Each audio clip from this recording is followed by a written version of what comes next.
I'm Devorah Wallen, and I'd like to share my Tea for Two, my Torah thought, for 2 minutes, more or less. This week's Torah portion is Parsha Shelach. Shelach means send out.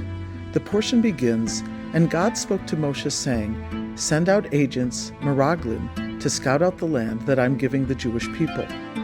The leaders of each tribe were asked to spy out the land of Canaan and to come back and give a report. It wasn't a question of whether we would conquer the land of Canaan.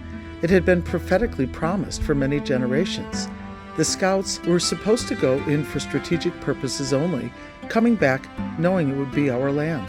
They searched Canaan, and most of the spies, other than Caleb and Yoshua, felt insecure and intimidated. Coming back, they said, we saw the Nephilim there, the giant Anakites, and we looked like grasshoppers to ourselves, and so we must have looked like that to them.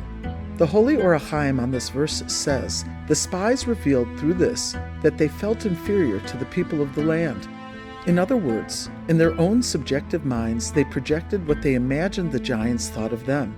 Additionally, Rashi says, speaking for the spies, that we heard them say to one another, there are ants in the vineyard that look like human beings. So why did they come back with a bad report, and what was so wrong with it? They were only stating what they imagined would be the logical conclusion. One of the problems was that when they came back with a negative report, this discouraged and disillusioned the people from desiring to enter the promised Holy Land. Immediately, the Torah says, all the Israelites railed against Moshe and Aaron. If only we had died in the land of Egypt, and why are you taking us off to that land to fall by the sword? Our wives and children will be carried off. It would be better to go back to Egypt. The Sfas Emes explains that negative self-image of the spies influenced their behavior, which caused others to look down at them. This shows the incredible power of self-perception on one's reality. Their mood schlepped down the attitude of the whole people.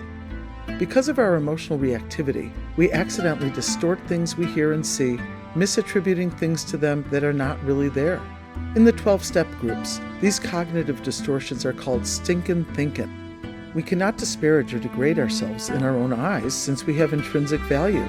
We have a Chelak Elokami Ma'al, a portion of God within us that is our soul. A similar concept is at the end of our parsha where it says, Lo sasuru acharei einechem, don't go after your eyes. The Sifsei Chachamim explains this to mean, don't be influenced by how you perceive things because Hashem sees things differently. You think there is no way out, but Hashem has a solution. The Sfas Emes, quoting his father, the Chidushei Harim, says that the sin of the spies was that they failed to realize that Hashem's ways are beyond nature. If Hashem requested the mission, he could surely bring the Jews into Eretz Yisrael if he so desired. The spies needed to have bitachon, full confidence in Hashem. When we are beset by problems and we have done everything that is in our power to resolve them, the only thing we need to do is to let go, humble ourselves, and trust in Hashem, asking Him to intervene. Confidence in God and self-confidence go hand in hand. As the trust poem goes, you do your best, and Hashem will do the rest.